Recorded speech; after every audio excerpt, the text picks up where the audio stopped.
If you work in quality control at a candy factory, you know strict safety regulations come with the job. It's why you partner with Grainger. Grainger helps you find the high-quality and compliant products your business needs to inspect, detect, and help correct issues. And the sweetest part is, everyone gets a product that's as safe to eat as it is delicious. Call 1-800-GRAINGER, click Grainger.com, or just stop by. Grainger, for the ones who get it done. Now, The Hunt Palmer Show. Yes! I feel like I've been waiting for this my entire life. You're listening to The Hunt Palmer Show on 104.5 ESPN Baton Rouge. Jolly good fun. Jolly good. Locking down the middle of the day. America's favorite daytime fun show. Live from the Mercedes-Benz of Baton Rouge studio. This is Hunt Palmer.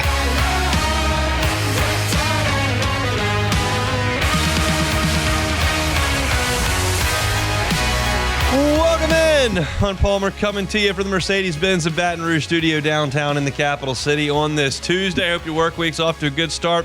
Appreciate you hanging out with us here on 104.5 ESPN Baton Rouge. Got Jacob Beck and Jordan Kitchens back there on the ones and twos, and fired up. You are here. Lots to do. Kellen Moore met with the media earlier this morning at the NFL annual meetings. Glen West, Go 24/7, will be with us at 1:30. Certainly going to talk to Sharif Ishak about the Saints coming up at 2:30. LSU and Louisiana Tech from the box tonight. So lots and lots to do.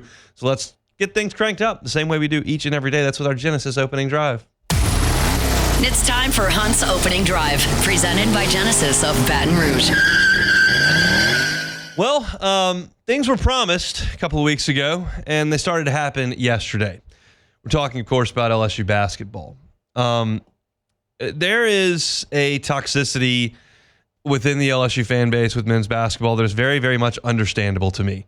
I have somehow been painted as some sort of apologist or shill, or it's been humorous to read these things when I feel like I've been pretty honest about the state of the men's basketball program.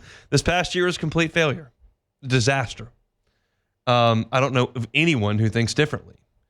Now, the rubber meets the road a little bit when you want to talk about what needs to be done.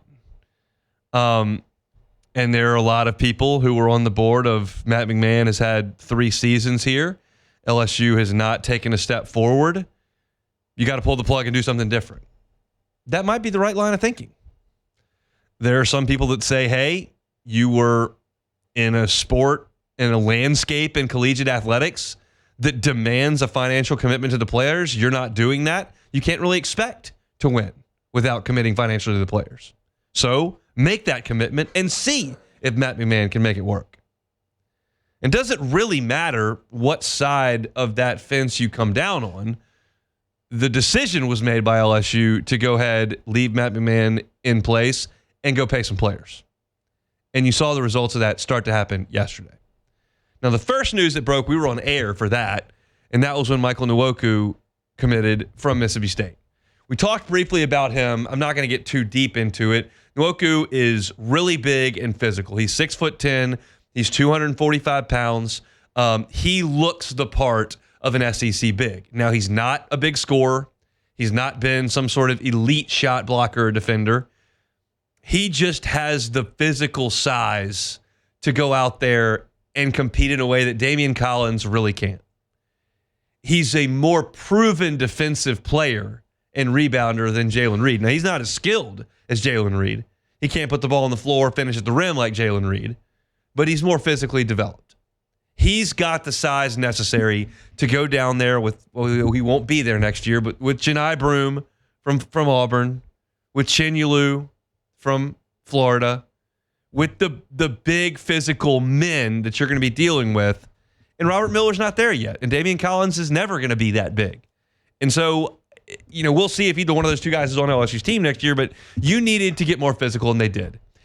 Nwoku is not going to score 14 points a game. He's not going to grab 13 rebounds a game. He's not going to be a first-team All-League player. He is a role player, but it's a role you need. LSU didn't have it. They went out there and got it. That is one piece to the puzzle. Not going to be a guy I think that you were having to fight everybody off for, but LSU did land a big physical presence that you can put next to Jalen Reed and that you can potentially put next to Robert Miller, and you've got a little bit more physical presence down there. Okay, that's Michael Nwoku. Yesterday evening, the news broke that Deion Thomas committed to LSU. This is different. Deion Thomas comes from UNLV, and I will be completely honest with you. I had never heard of Deion Thomas at 3 o'clock yesterday. Never heard of him. Not once. But pretty easy to do research these days, and I go looking. Well, this is not just some guy they grabbed from UNLV. There are layers to this story. Deion Thomas's dad played for UNLV in the early 90s under Jerry Tarkanian. It appears, based on my reading, he was right after the incredible team that they had that won the national championship by a bajillion points that Larry Johnson played on. And that team is famous for what they did. And Deion Thomas Sr. was right after that. He was an all-league player.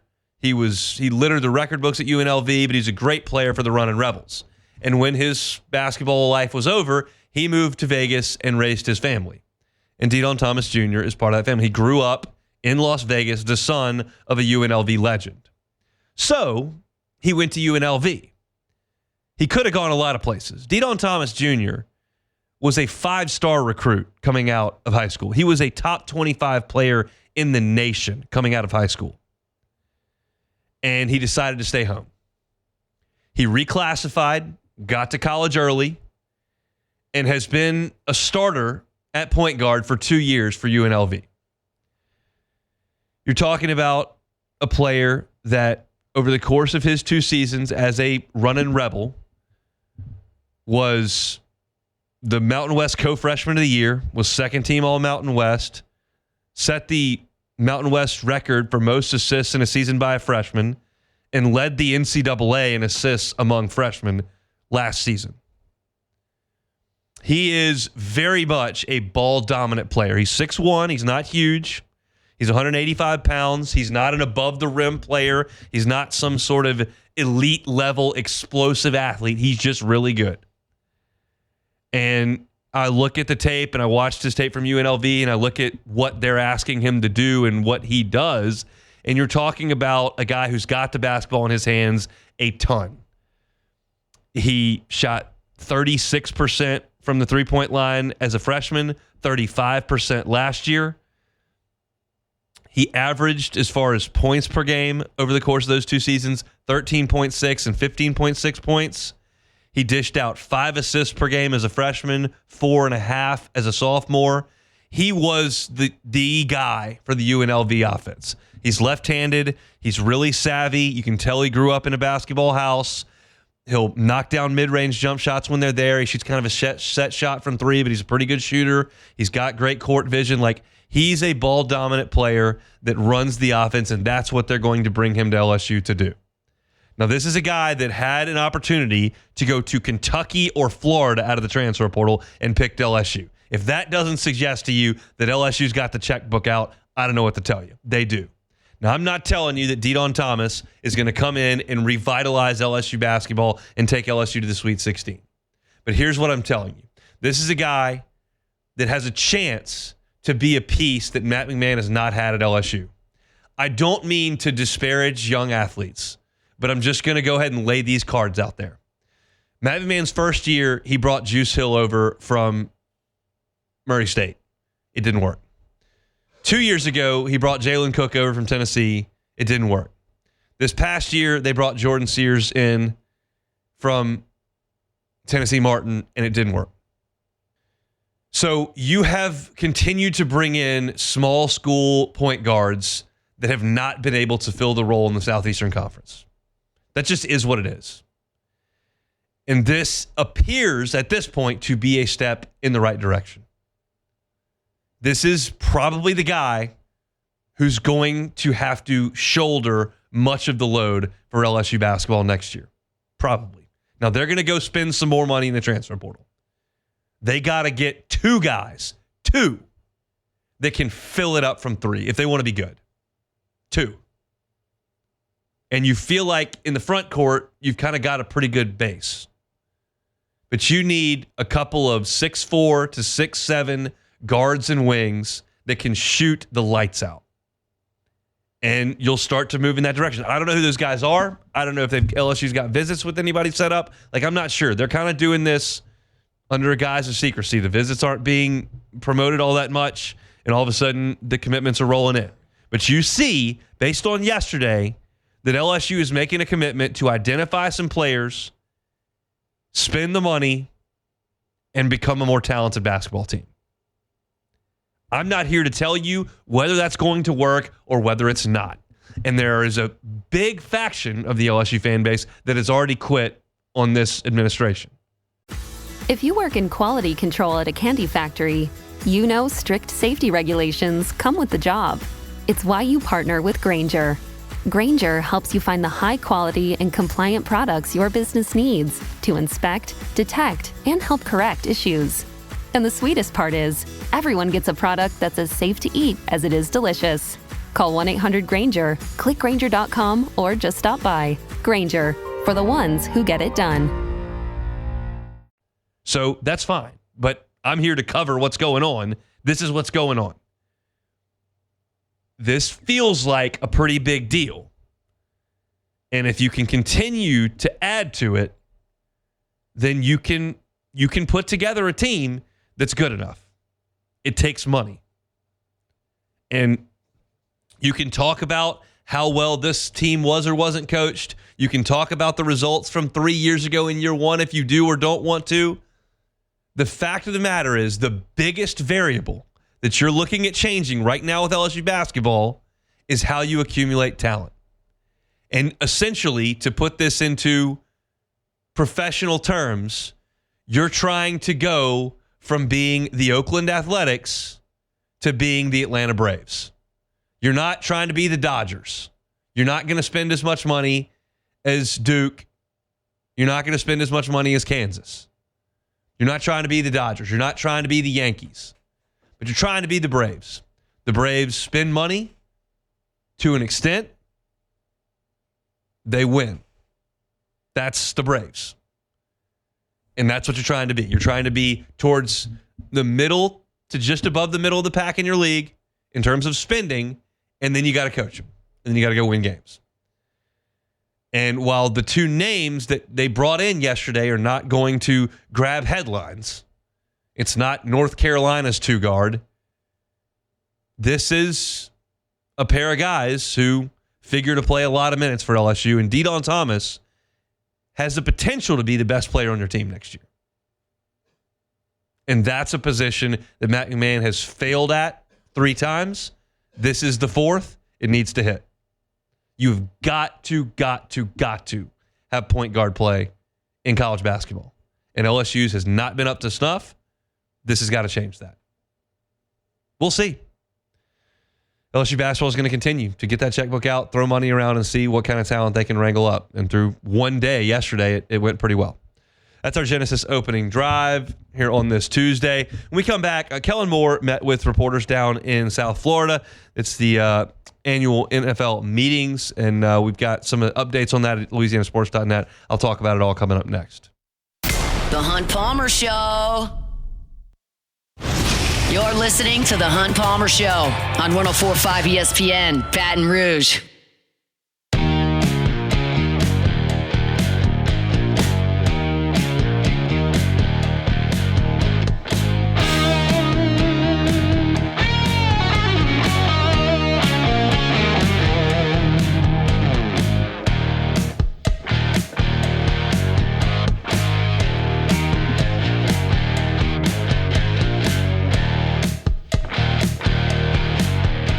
All right, NFL annual meetings going on down in South Florida today and yesterday.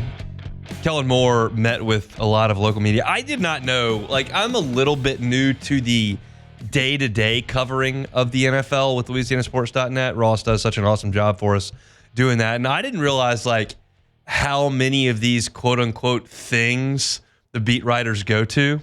I guess it makes sense because it's the only team you're covering, and you've got to do that the whole year. So you've got to go wherever there's action. It's not because I'm covering 4 teams at LSU, and so when one season ends, I just go to the next one, just go to the next one, just go to the next one. So it surprised me that all of the media flew down to Florida to do what it appears to me would be to chat with Kellen Moore for like 20 minutes. And that was it. I don't know. But Ross's stuff is great on LouisianaSports.net.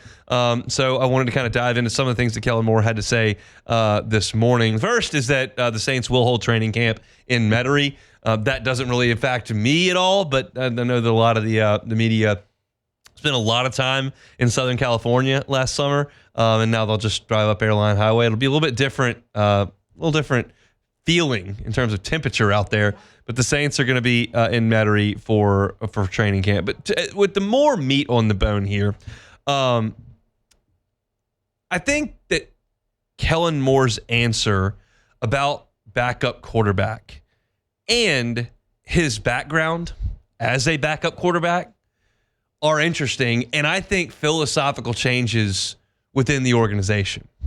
The Saints have used backup quarterback as kind of a revolving door for a long time. A long time. Like it goes back to they had Teddy and Taysom and Jameis and Dalton, and like you just kept bringing guys in, and you did draft Haener, and then you did draft Rattler, and those guys have been around a little bit longer, but like it's been very much a revolving door, and one that the Saints didn't appear to prioritize like settling on. They wanted to make sure that the shelves were stocked, but they would figure out that issue when the time came. And like when Derek Carr got hurt this year in the game, they went to Haener. And then they had a game to get ready for over the course of a week, and they got Rattler ready. So like Haener was ready to go in the game at a moment's notice. Rattler was the one they wanted to get ready to play a game over the course of a week. So you didn't have a set backup quarterback. You didn't even have one week to week. And Kellen Moore said today when meeting with the media, he said, I think every team in the NFL is always trying to bring in quarterbacks and develop them under any circumstance. Everyone does homework on quarterbacks. It's a very valuable position. We have Derek, who's played a ton of football, and we feel great about that. And certainly our organization has invested in quarterbacks the last few years. In almost every circumstance, you want to have the backup quarterback defined going into the season, Moore said. You've got to know who your backup quarterback is and just understand that there's a progression there. Not going to say never, ever, but it feels like a pretty strong just because of the reps in season. You have to set it in a certain way. Interesting that they want to cement the backup quarterback. And I don't know if he's talking about Jake Haener or Spencer Rattler. I don't know if it means they want to take one in the draft. Here is my thought, kind of big picture, as we've been kind of monitoring the Saints over the last 3 weeks. They are certainly doing a lot of homework on quarterbacks. Like, they're going down to Pro Day with Cam Ward. They're having dinner with Quinn Ewers. They're going to work out Kyle McCord. Like, they're doing a lot of legwork on quarterbacks.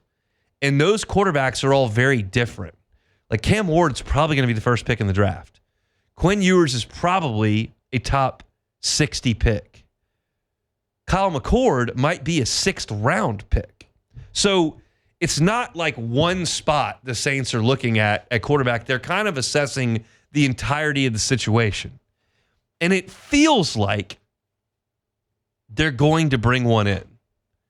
Now, I'm not one who consistently is going to spend a lot of time worrying about who the Saints are going to dinner with and who they brought in for these visits. Like, some of those are smoke screens. Some of those visits are going to produce negative results. Like, there's not a lot of correlation. Sometimes a team likes a guy so much that they're not going to draw attention to the fact that they like them. So I'm not going to monitor that too closely. But when there are this many context clues around the position, and you feel like based on the starting quarterback in Derek Carr and the backups and it not being a sure thing, like Derek Carr's future in New Orleans is very muddy. Like, it may just be one more year. And then you look at Rattler and Haener, and they may not be NFL quarterbacks. So when you're in that kind of situation as an organization, you're just naturally inclined to go and look and see what options you may have for the future. And it appears to me that the Saints will draft a quarterback. Again, you don't know how the draft's going to fall. You don't know what the board may look like. And maybe the Saints really, really like Spencer Rattler. But Kellen Moore has coached a lot of different styles of quarterbacks, had success with different styles of quarterbacks, spent a lot of time as a backup quarterback. In fact, a backup quarterback who went right to quarterback coach. and he understands dynamics in that room and how important each different position is. And I just feel like as I look at it, it feels likely the Saints go get a quarterback. And I am for that. I'm not for it at 9, as I've said repeatedly. I'm for it later on. Because you can't win the lottery without buying a ticket. And I feel like it's worth buying a ticket once you get into about the 4th round. You see one that you think makes some sense, and we've discussed Kyle McCord, we've discussed Quinn Ewers, we've discussed Jackson Dart, we've discussed Cam Ward, we've discussed a number of guys. I think there's a real chance that the Saints do make that push late in the rounds. And I think that it's because there is clearly a different mindset when it comes to the position now in the organization. I don't think Kellen Moore is going to go through the next 4 seasons in New Orleans with 4 different backup quarterbacks that are just a revolving door. I think he wants to stabilize the quarterback room, not have it in flux all the time. That's just my gut read in the situation based on his career, his quotes from today, and then what the Saints are doing in this roster building mode of the calendar. So I think it's interesting. I'm curious to see how it goes over the next 4 weeks, and we'll continue to learn more about Kellen Moore, how he wants to operate. For so long, you had the Breeze Payton era, and then we pretty much knew what Dennis Allen was trying to do, which was a continuation of that without Drew Brees and Sean Payton. This is a fresh start. This is new. It's what we've been calling for, what we were asking for all December and into January. Just give me something new. This is new. And I think you're going to see a different direction with the Saints coming up in this draft. Jordan Kitchens, do you want the Saints to draft a quarterback in the middle late rounds? Do you want the Saints to take a quarterback at 9? Definitely not at 9. Okay. 100% not at 9. We have too many holes to fill. That's Lots like, of holes. Yeah, that's like putting a shoe on an octopus or something. Like, no, we don't need that. I'm all for taking a quarterback in the late rounds, but it just depends on who. I mean, I guess you could say it always depends on who's there, but it just depends on who we've selected. I'll say that. I think there's a real chance they do it. Again, this could all be smoke screening again. There are probably a lot of guys in the late rounds that you've got eyes on, and you never know who's going to fall. And if somebody falls and the Saints really thought Saints have a 3rd round grade on this guy, and here comes their pick in round 6, well, there you go. So you never know. But that's kind of where I think things are headed in New Orleans. All right, let's take a timeout. When we come back, Glen West, Go 24/7, going to join us, talk all things Tigers. We'll do that when we come back. The Hunt Palmer Show. This is The Hunt Palmer Show on 104.5 ESPN, Baton Rouge.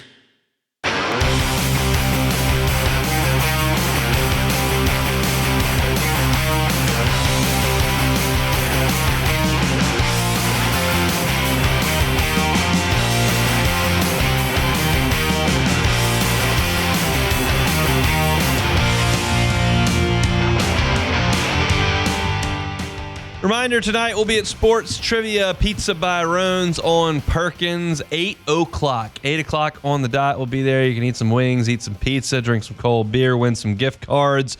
Always have a good time. Pizza by Roan's. Come on by and see us at 8 o'clock. You can come by yourself. You can bring a team. Always enjoyable. So hope to see you tonight, 8 o'clock. Pizza by Roan's on Perkins. All right, let's talk some Tigers. Glen West, senior writer at Go 24/7. Good enough to give us some time each and every Tuesday. Does so now on the Jim's Firearms Hotline. Glenn, how are you?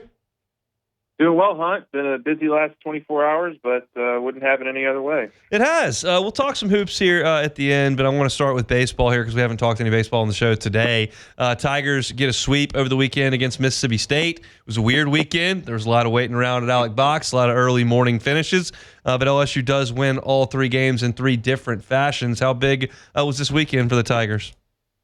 Yeah, I think it was another step forward for this team. You wanted to see them bounce back in a way that, was really positive after the Texas loss. And I thought that, like you said, they won in 3 different ways. On Thursday night, they were able to overcome a little bit of a sluggish start from Cade Anderson. A guy who hadn't been hit on a whole ton in conference play to that point, gave up 3 home runs and 5 runs in the first game. And offense had to do what it does best, and they were able to hang a 5 spot there in the middle of that game and really come back and make it a comeback effort. And Then I thought on the Friday game, Anthony Ianson and Kason Evans pitched probably the best performance of the year so far by the pitching staff. It was just a great effort from both of those guys. Ianson leaves a situation with runners on base and bases loaded, and is able to get out of that jam. He's able to fight back from 3-0 counts and get strikeouts. And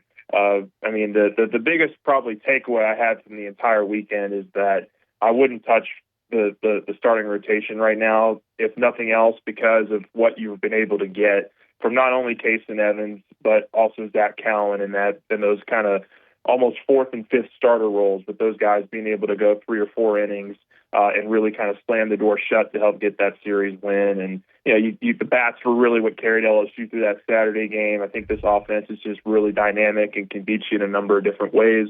I thought Daniel Dickinson and kind of his start to SEC play, that was the big question mark with him coming in, was how would his game translate from Utah Valley to LSU and the SEC. And I think through 3 weeks he's proven that it's not much of a drop off, if any, in terms of how consistent he's been at the plate, and a number of other guys stepped up as well. So a really good weekend for LSU to beat a team that is probably a little bit better than their record. And now you got to go on the road for 2 straight weekends here and try to continue to have some of this strong momentum that you built over the first 3 weeks. Let's talk about the 2 bullpen guys that go to Kellen and of course Evans. Is it sustainable or preferable to use those guys for 50, 60 pitches at a time? Or is that just what they have to do right now?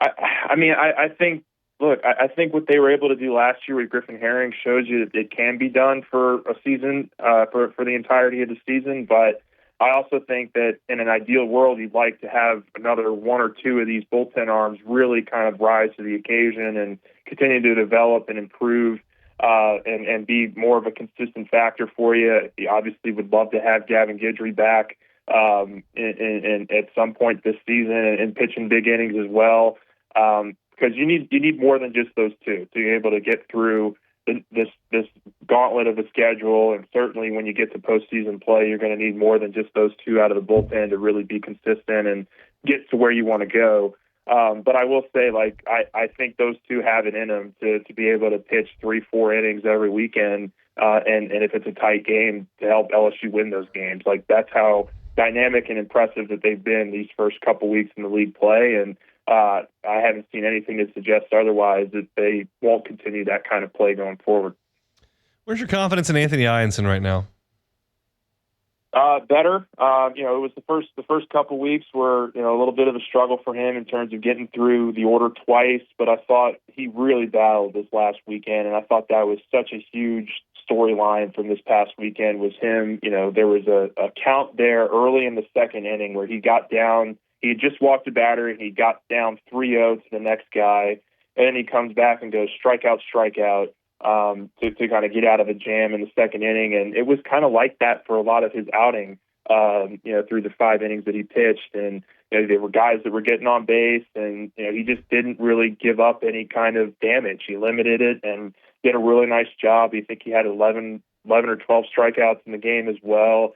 If he's able to land that curveball with the kind of heightened velocity that we saw on the fastball this past weekend, that was up to 96 in the middle of the game. He's somebody that's capable of going deeper into games and able to limit damage against some of these more prolific SEC offenses. So it's a good start. It's a good one week stretch here, but now you want to see it kind of continue and carry over into the next couple weekends as well. Offensively, I don't see a hole, really. It may not be as star-studded as it was 2 years ago, but is there strength in numbers? Is that kind of what you see? Yeah, super consistent across the board, 1 through 9. Everybody. You can pick a spot in the lineup, and I can give you a good, evaluation of how those guys have done, and it's all been pretty positive. Even a guy like Stanfield, who's batting in the 9 hole for you, gets on base a lot. He draws walks. He sprays the ball into the outfield on hard ground balls and line drives, and is able to turn the lineup over for guys like Jones and Dickinson and Derek Curiel, who's been just a phenomenal leadoff guy for you. Ethan Fry, I think, has done a phenomenal job in the DH spot. getting big hits and big swings when they need them.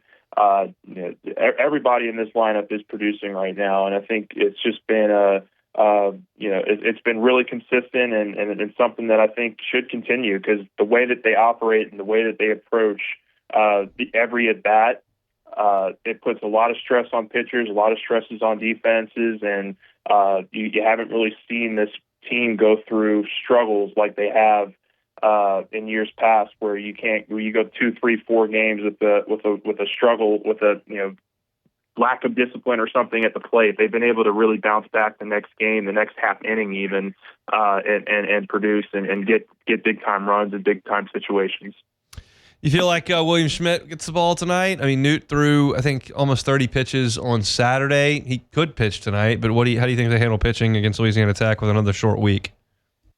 Yeah, I would imagine that Schmidt gets the ball. I think Newt has done enough out of the bullpen. He's one of those guys that I think, like, if he can continue to step up in the weekend like he has and be a consistent source for them, that's another huge storyline that can develop here over the next couple of weeks. But yeah, I think they'll probably piece it together tonight, and they'll get a number of guys involved. They'll probably get a couple of the bullpen guys that pitched this last weekend involved.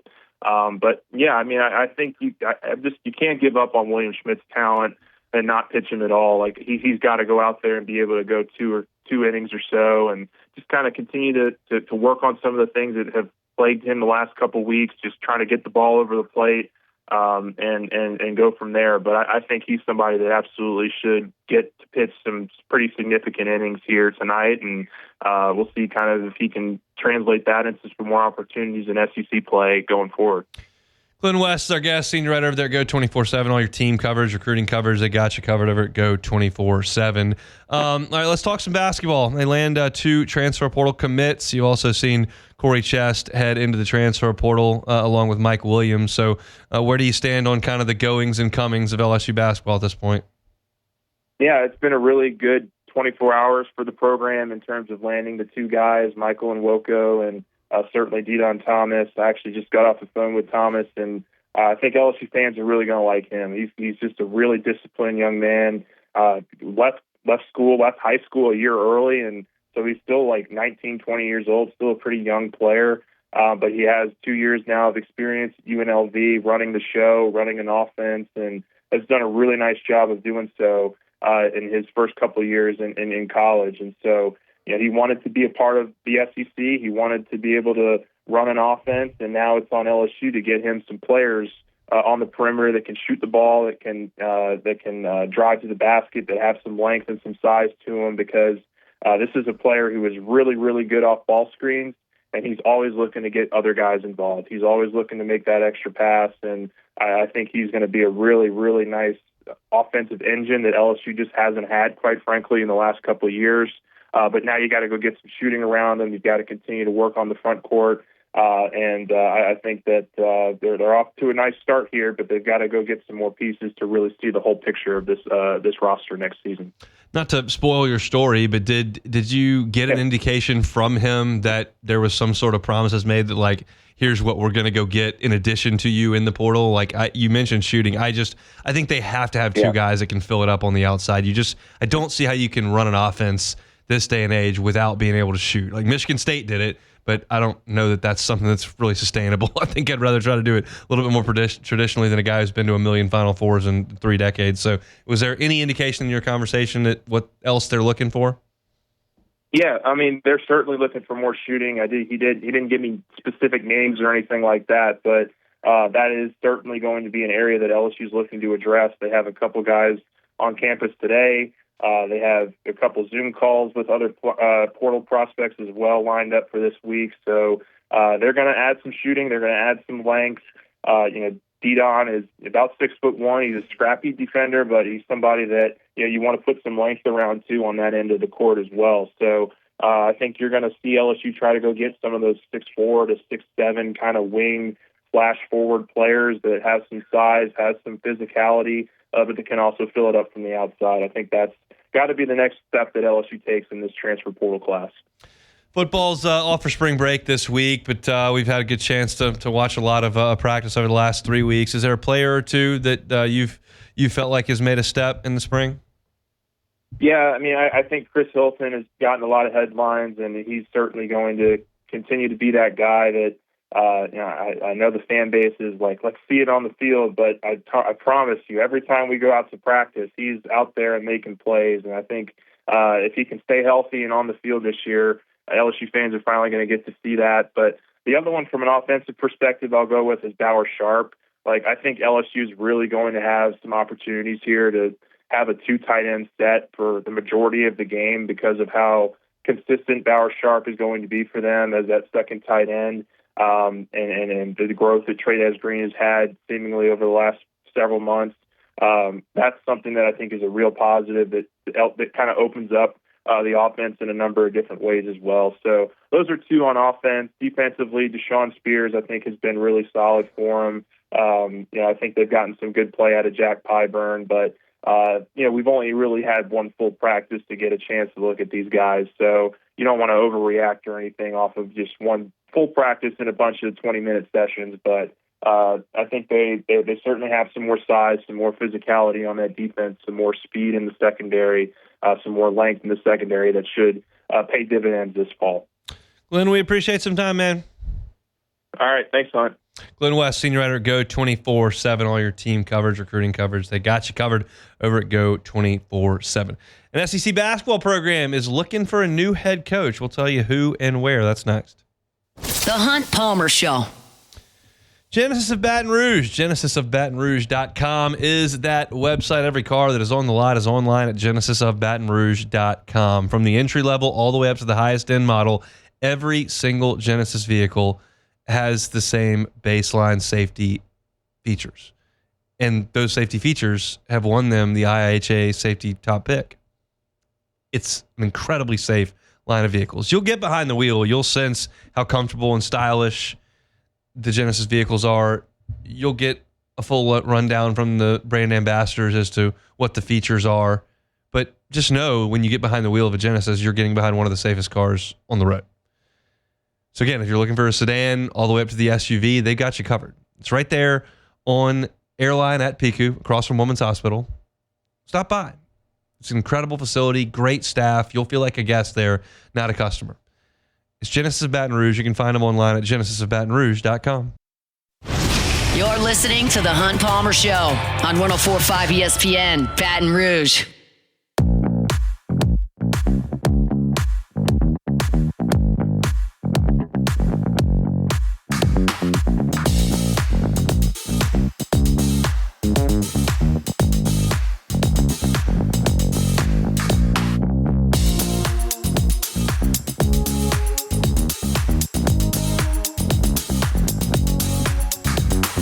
Movement in the Southeastern Conference as far as basketball coaches. Nobody got fired, just somebody left. Buzz Williams out of College Station, headed to College Park, Maryland is where he'll be the head basketball coach starting in 2025. This had been rumored a little bit over the last couple of weeks, and now it is official. John Rothstein sent out the tweet a little bit earlier. It's just one of those deals where I think everybody was ready to make a break.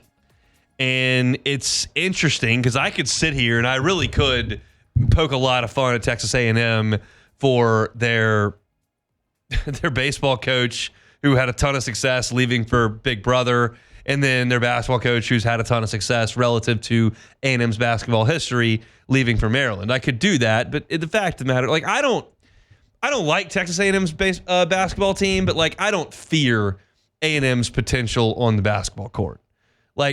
I fear to an extent what they could be in football because there are so few programs that can be what Texas A&M can be.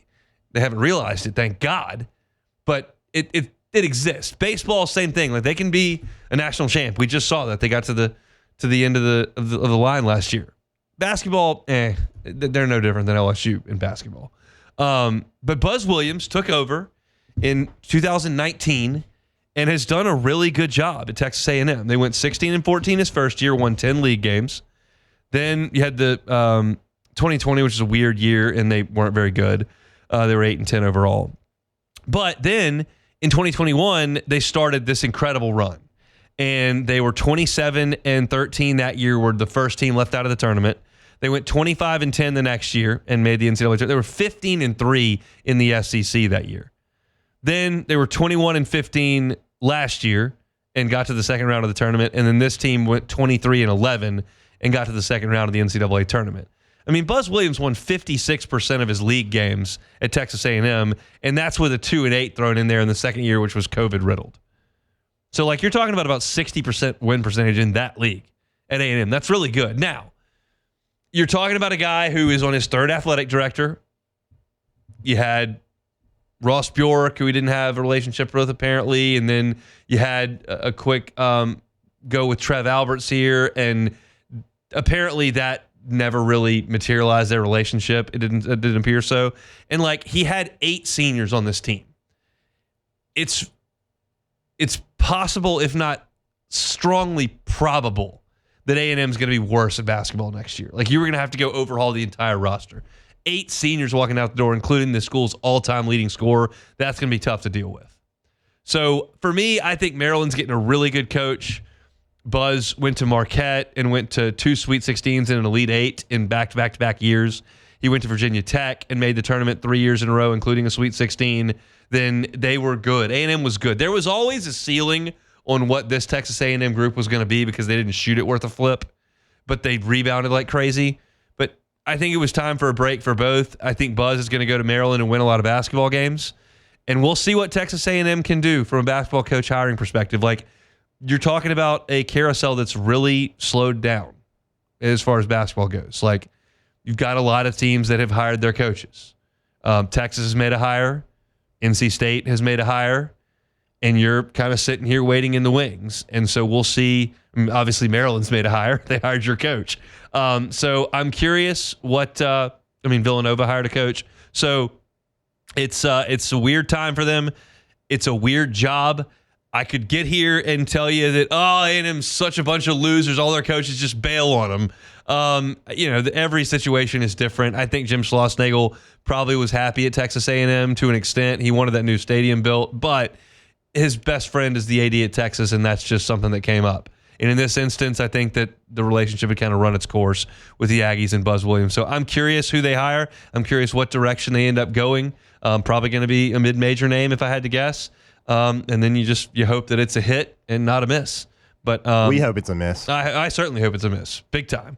But again, this is not. I don't look at Texas A&M basketball the way I look at their baseball and football. I look at their baseball and football as resource wealthy as anybody in the sport that has a real opportunity, if you get the coaching hire right, to nail it. And I don't necessarily feel that way about A&M basketball. Plus, my sense on basketball is just not as strong because LSU's not all that relevant today in basketball. It's not. I do wonder, though, if a guy like Buzz, who he wants to be at a high-level program, and I think when you look at A&M, it's kind of like LSU, where men's basketball is playing third or fourth fiddle to other sports. So Maryland, I would say, they're in the ACC, so that's our Big Ten. So that's still a pretty good step in conference play, but it's a step up in job. Yeah, it is, and I think slight. Yeah, slightly. Yeah, and so Buzz to me though is exactly what his teams are going to play like. They've played the same way at every stop he's been at. They're gonna shoot. They're going to shoot a bunch of shots. They're going to heavily offensive rebound. They're going to defend, and he's going to win. I agree with you. I think he's going to win a lot of games at Maryland. I don't know if he will be able to ever get over the hump and get a team to a Final Four and win a championship, but he's a high floor coach, I think, in my opinion. Everywhere he's been, very high floor. He's won it everywhere he's been. I mean, you look at you take out the COVID year, and let me see, 1, 2, 3, 4, 5, 6, 7, 8, 9. He's won 20 games in 8 of 9 years. Yeah. If you just take out the COVID year. So, and the one he didn't was his first year at Texas A&M. They went 16-14, and they won 10 league games. They went 10-8 that year in the league. So he's a good coach. He'll do a good job there. Texas A&M probably is going to get a worse coach. They're probably going to have to go with the Matt McMahon route. They're going to have to go get a guy from a smaller school that's won a lot. Yeah, sometimes you get a guy from the small school that it's just a home run. You get Nate Oates from Buffalo, and sometimes you get Tony Barbie at Auburn. Like, it just, you get nothing. So it's interesting, it's funny, it's humorous, but I'm more now concerned with, okay, who do they hire? And I think that there's a likelihood the resume that comes into College Station is going to be worse than the one that's leaving. That's just the likelihood at this point. That's it for hour number 1 here on Tuesday edition of the Hunt Palmer Show. If you missed any of our show today, you can catch it on demand, 1045ESPN.com's on demand tab, Apple Podcasts, Spotify, Google. Wherever you find your sound, you can find us. Just search Hunt Palmer Show, like, subscribe, rate, and review. Open the show talking about Deion Thomas and Michael Nwoku, LSU's 2 transfers in basketball and what that means for this program moving forward. Kellen Moore had some quotes from down there at the NFL meetings. So we talked about that at 1:15. You can find that at Hunt on Saints. Glen West, good enough to give us a little bit of time at 1:30. We'll step aside for sports, and when we come back, we got to get you ready for LSU and Louisiana Tech tonight. Got a couple things that I'm looking for in that game from the box. Sharif Ishak in 35 minutes coming at you as well. So don't go anywhere. We'll step aside for Sports Center and come back with hour 2. The Hunt Palmer Show.